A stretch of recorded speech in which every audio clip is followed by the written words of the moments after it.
दोस्तों, electoral bond और सहारा पर मैं विस्तृत चर्चा करने जा रहा हूं, जिसमें ये बात तो साफ हो गई है कि आज जिस ढंग से इलेक्ट्रोल बॉन्ड को लेकर के लोग यह जानने का प्रयास कर रहे हैं कि आखिर की ये चंदे के धंधा में किस ढंग की मनी लॉन्ड्रिंग की गई है और उस पर कोर्ट के फैसला के बाद भी उस पर कोई प्रकार की कार्रवाई नहीं होना, क्या जनता के साथ धोखा नहीं है?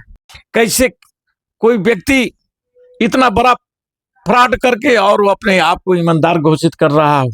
दूसरी तरफ सहारा के साथ भी सेम वैसा ही खेल किया जा रहा है कि सहारा के लोगों का जज्बात के साथ जो खिलवाड़ किया जा रहा है, चाहे वह कोर्ट हो या सरकार, दोनों एक ही धड़े पर चल रहा है। जनता को इंसाफ नहीं मिल रहा है।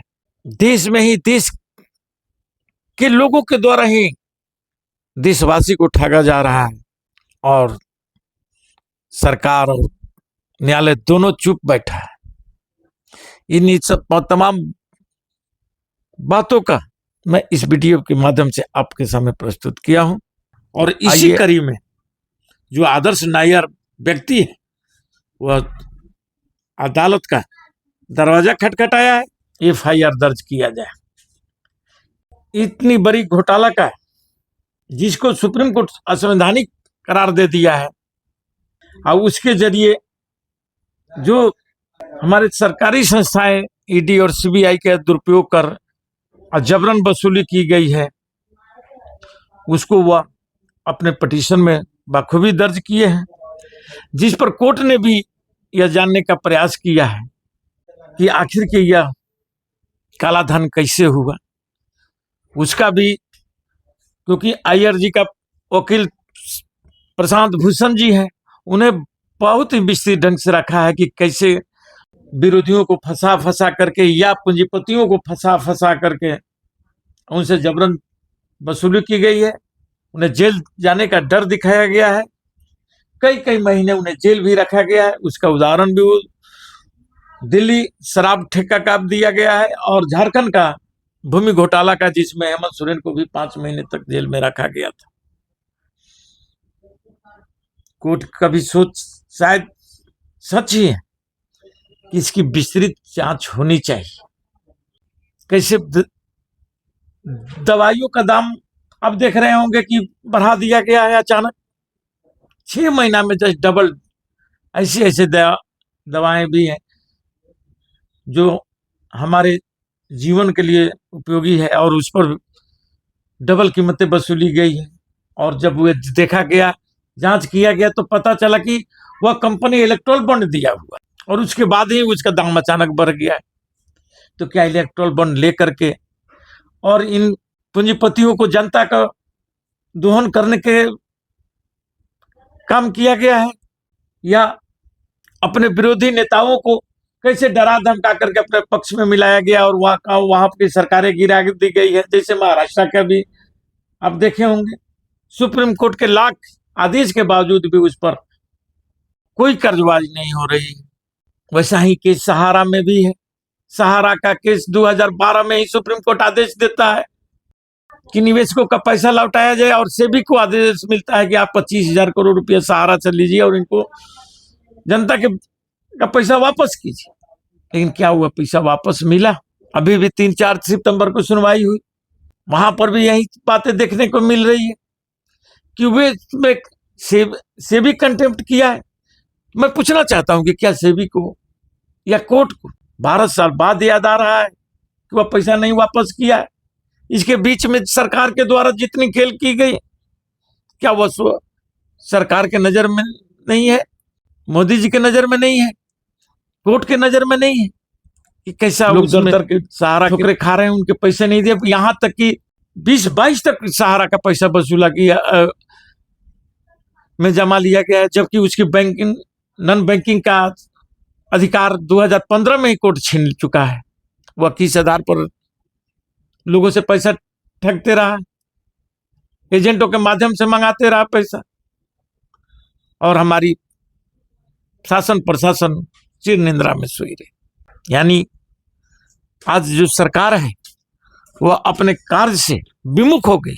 जिस ढंग से सुप्रीम कोर्ट का आदेश आया था इलेक्टोरल बॉन्ड पर, और उसी समय सरकार को चाहिए था, यह सरकार की जो संस्थाएं जो वो तुरंत कार्रवाई करती कि यह कैसे और किस ढंग से ये तमाम पैसे लिए गए, लेकिन उस पर कोई जांच नहीं की गई, बल्कि प्रधानमंत्री अपने विपक्षियों को ही बार बार यह कह करके चुनावी फायदा लेते रहे कि ये लोग जमानत पर है, लेकिन कभी अपने लोगों पर कार्रवाई किए।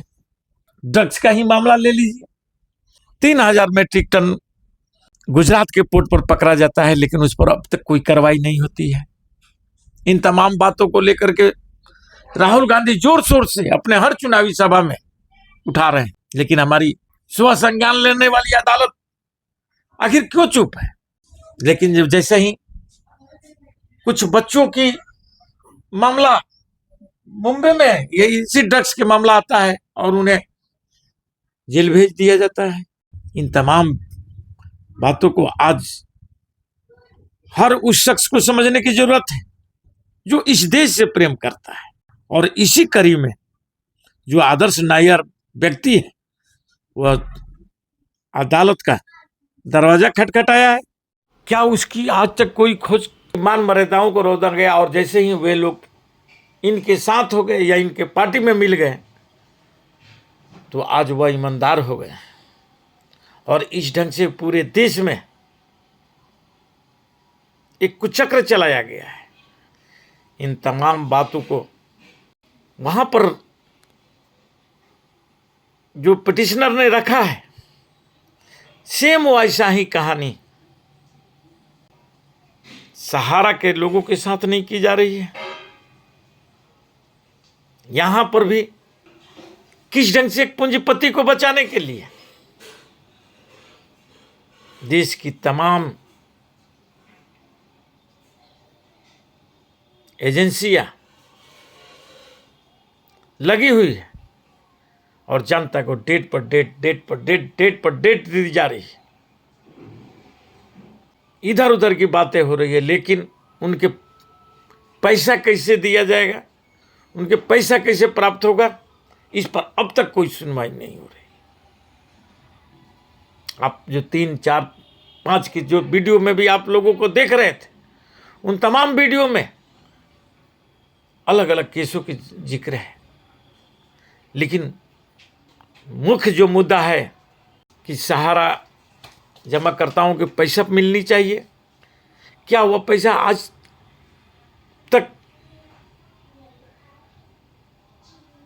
देने के लिए सरकार के द्वारा या कोर्ट के द्वारा कोई ठोस निर्णय लिया गया है? कोर्ट भी आदेश दे देता है, लेकिन जिससे इम्प्लीमेंट करना है, जिसे लागू करना है, वे लोग कहीं ना कहीं आज बिक जा रहे हैं। वे लोग पूंजीपतियों का रखैल बन जाते हैं और उनके इशारे पर काम करने लगते हैं, जिसके चलते सहारा के तमाम लोगों का जो इलेक्टोरल बॉन्ड के मामला पर मैंने चर्चा किया, क्या कोर्ट को उसके बारे में भी नहीं पता है? सहारा की भी पूर्ण जानकारी नहीं है, या कहीं नहीं कहीं सरकार की दबाव पड़ रहा है? इस पर भी लोग सवाल उठा रहे हैं, और सवाल उठेगा भी क्यों नहीं, क्योंकि प्रधानमंत्री जी अपनी छवि चमकाने के लिए दूसरे के छवियां खराब करने में लगे रहते हैं। वह चाहे राहुल गांधी हो या सुप्रीम कोर्ट का मुख्य न्यायाधीश हो, वे किसी न किसी ढंग से अपने प्रचार तंत्र के द्वारा जितनी छवियां बिगाड़ने का ये प्रयास होता है, कभी वे देश की जनता के लिए सोचे हैं?